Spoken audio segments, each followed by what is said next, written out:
Sir నమస్తే. నమస్తే. మీరు ఒక రిటైర్డ్ ప్రొఫెసరు. ఇప్పుడు ప్రస్తుతం చూస్తుంటే గనక జగన్మోహన్ రెడ్డి ఏమో జిల్లాల పర్యటనకి నేను వస్తాను అంటున్నాడు. మరోవైపు చూస్తుంటే గనక పార్టీ పెట్టినప్పుడు దగ్గర నుంచి లేదంటే గనక తన కేసుల్లో కూడా తన సహచరుడు అయినటువంటి విజయసాయిరెడ్డి తనతో నుంచి విభేదించి పక్కకు తప్పుకున్న పరిస్థితి ఎలా చూడాలంటారు? ప్రస్తుతం ఉన్న పరిస్థితి జనంలోకి జగన్ వస్తున్నాడు అనగానే ఒక్కొక్క నాయకుడు జారుకుంటున్న పరిస్థితి, ఇక ఆ పార్టీ మనుగడ ఎలా ఉండబోతుంది అనుకోవచ్చు అంటారు? అంటే ఒక అవినీతి ఆరోపణలతోటి అలానే అనేక కుంభకోణాల్లో ప్రధాన పాత్రధారులు ఇప్పుడు ఏమైందంటే మారిన పరిస్థితుల్లో కొన్నాళ్ళు అజ్ఞాతవాసం చేయాలనే ఉద్దేశంతో ఇది ఒక నాటకం కింద ఆయన దగ్గర నుంచి తప్పుకుంటున్నారండి. తప్పుకొని పరిస్థితిని బేరే చేస్తారు. మన వీనికి అర్థం కాల అసలు జగన్ గారికి ఏమిటంటే ఆయన దగ్గర ఉన్న వాళ్ళందరూ అతనికి విశ్వాసపాత్రులు అనుకుంటున్నాడు. అది కాదు. నిజానికి వాళ్ళందరూ అవకాశవాదుల్లో ఈయన మించిన వాళ్ళు. అందుకని ఈయన ఎన్ని ఘోరాలు చేస్తే తానా అంటే తందానా అంటూ వాళ్ళ లబ్ధిని పొంది తీరా చివరి క్షణంకి వచ్చేటప్పటికి వాళ్ళ క్షేమం కోసం దీనికోసం తప్పుకోవటం అనేది సహసిద్ధంగా జరిగే మానవ నైజం అండి. ఆ నైజం ప్రకారమే ఇప్పుడున్న ఈ దొంగలందరూ ఆయన వదిలిపెట్టి కలుగుల్లో పోయి దాక్కుంటారు. రేపు ఎప్పుడన్నా సరే మళ్ళా మంచి జరిగి వాళ్ళకి ఆయన మళ్ళీ అధికారంలోకి వస్తే అప్పుడు రావచ్చు. ఎందుకు ఈ రిస్క్ తీసుకోవాలన్న ఉద్దేశంతో ఆడుతున్న నాటకమే కానీ వీళ్ళల్లో పరివర్తన వచ్చి పార్టీ మారటం అనేది కానీ లేకపోతే పార్టీ రాజకీయ అస్త్ర సన్యాసం చేయటం కానీ కాదండి. మరి ఇక్కడ చూస్తే కనుక జనంలోకి జగన్ జనవరి పండుగ తర్వాత వచ్చేస్తాను నేనంటూ ప్రతి జిల్లా నాయకులతోటి చెప్పిన మాట జగన్మోహన్ రెడ్డి. మరి ఇప్పుడు వెళ్ళి లండన్లో ఉన్న పరిస్థితి ఎలా చూడాలంటారు? అయినా సరే ఇంతవరకు విజయసాయి రెడ్డి వదిలినా సరే జగన్మోహన్ రెడ్డి దగ్గర నుంచి ఒక స్టేట్మెంట్ రాలేదు. కానీ నిన్న కొంతమంది నాయకులు మాట్లాడుతూ ఆయన్ని రెడ్ బుక్ ద్వారా బెదిరించారు, వాళ్ళకి లబ్ధి చేకూర్చడానికి చేస్తున్నారు, ఇదంతా వాళ్ళకి ఎంపీ సీట్లు తీసుకోవడం కోసం ఇదంతా చేస్తున్నారంటూ కొన్ని వ్యాఖ్యలు అయితే చేస్తున్నారు. ఇది కరెక్టే అనుకోవచ్చు అంటారా? లేదంటే కనుక అసలు ఇంతవరకు జగన్మోహన్ రెడ్డి స్పందించకపోవడానికి గల కారణం ఏమనుకోవచ్చు అంటారు? అంటే జగన్మోహన్ రెడ్డి గారిది ఏంటంటే కారణం, ఆయన ఎప్పుడైనా సరే నేను లెగిస్తే మనిషిని అని చెప్పి అంటాడు, కానీ లేకడు, మంచం మీద నుంచి లేకడు.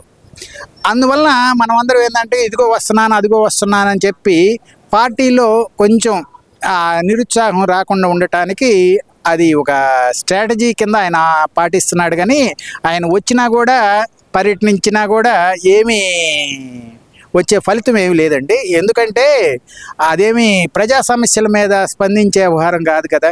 ప్రజా సమస్యను తీసుకొని దాంట్లో జనంలో వ్యతిరేకత ఉంటే ఆయన వస్తే ఏదన్నా స్పందన కనిపిస్తుంది.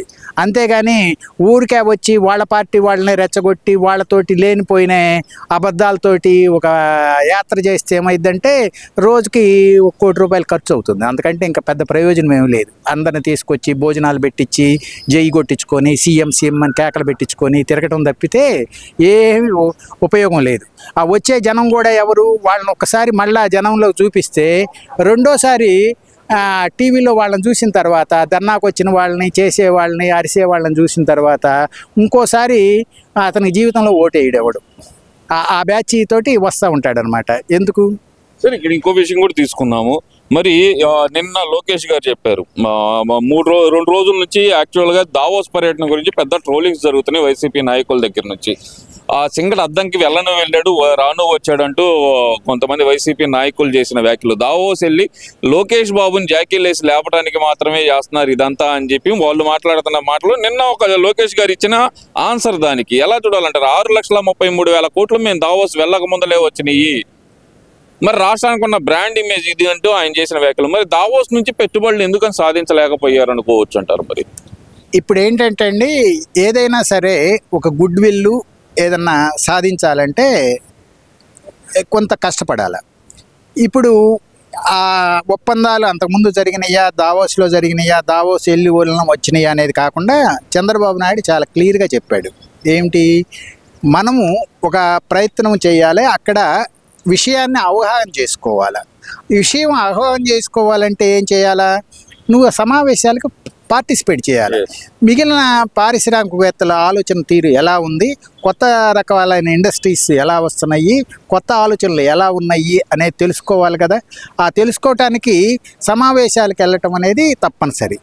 సమావేశాలకు వెళ్ళిన తర్వాత ఎవరైనా సరే సడన్గా ఒక 3 నెలల్లోనే పెద్ద చేంజ్ వచ్చింది, మనం ఆ రాష్ట్రం నుంచి ఈ రాష్ట్రానికి వద్దాము అని ఎమ్మటే అనుకోవటం కుదరదు కదండి.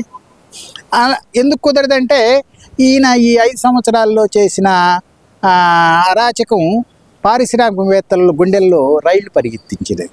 పర్టికులర్గా అమర్ రాజా బ్యాటరీస్ ఇట్లాంటి, లేకపోతే కియా దీంట్లో ఉన్నప్పుడు కొత్త పారిశ్రామికవేత్తలు వాళ్ళు సమావేశంలో చెప్పుకుంటారు కదా ఏం జరిగింది ఏంటి అని.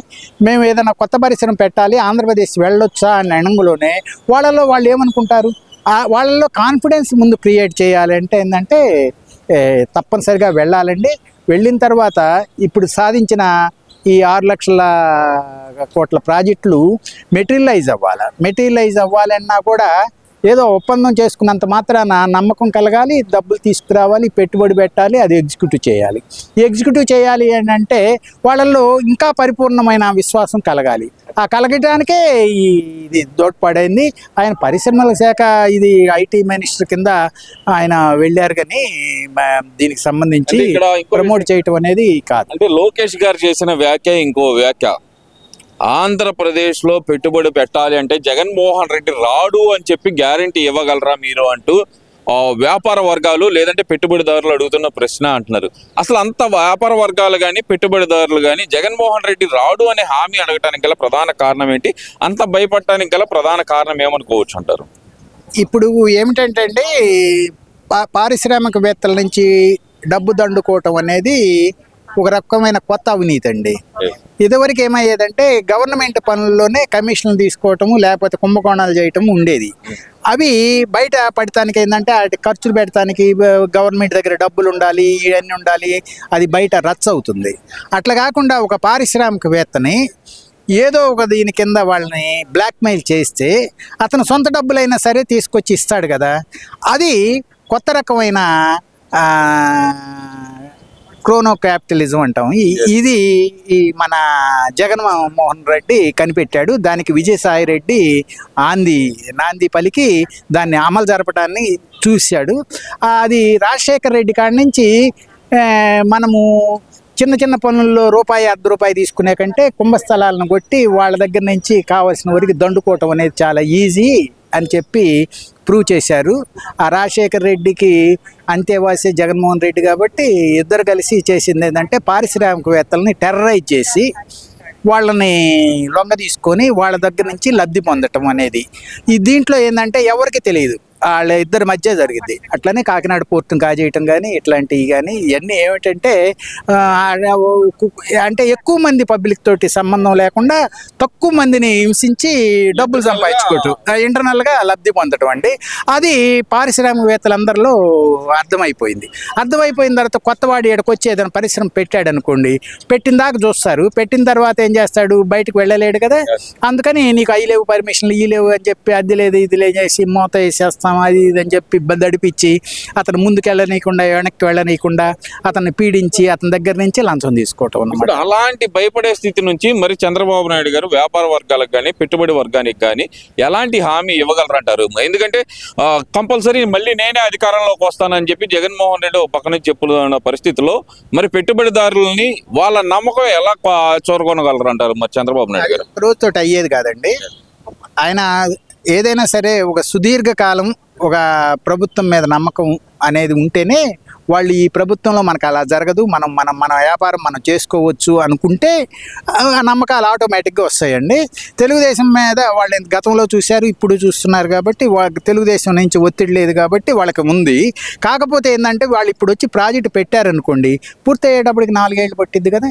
తర్వాత మళ్ళీ ఈయన గెలవకపోతే మళ్ళీ పాతదే వచ్చింది కదా అనేది వాళ్ళ ఇది. అంటే ఏంటి, మనమందరం ఇప్పుడు కాదు ఎప్పటికీ ఆ జగన్మోహన్ రెడ్డి అనే ఆయన రాజకీయాల్లోకి రాణించలేడు అనేది మనం ప్రూవ్ చేయాలండి. ఇప్పుడు మనం అందరూ ఏంటంటే ఒకటి ఏదో రకంగా ఉంటున్నాం కానీ ఆ జగన్మోహన్ రెడ్డికి సపోర్ట్ చేసే వాళ్ళు ఉంటారు చూసారా, వాళ్ళను కూడా సామాజికంగా వెలివేయాలండి. ఎందుకంటే వాళ్ళకి తెలియదా ఏం జరుగుతుంది, లబ్ధి చేస్తున్నారు అనేది వాళ్ళ స్వలాభం కోసం చేస్తున్నారు.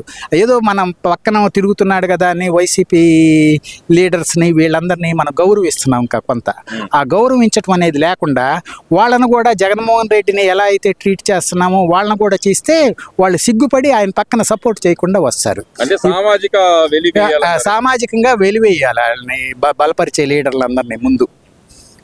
ఓటర్లది సహజం అనుకోండి, వేస్తూ ఉంటారు. ముందు లీడర్ని బహిష్కరిస్తే కానీ మనకి ఇది లేదు. వాళ్ళు మాటలు అయ్యి ఇంకా మాట్లాడే వాళ్ళు ఇంకా కొంతమంది ఉన్నారు.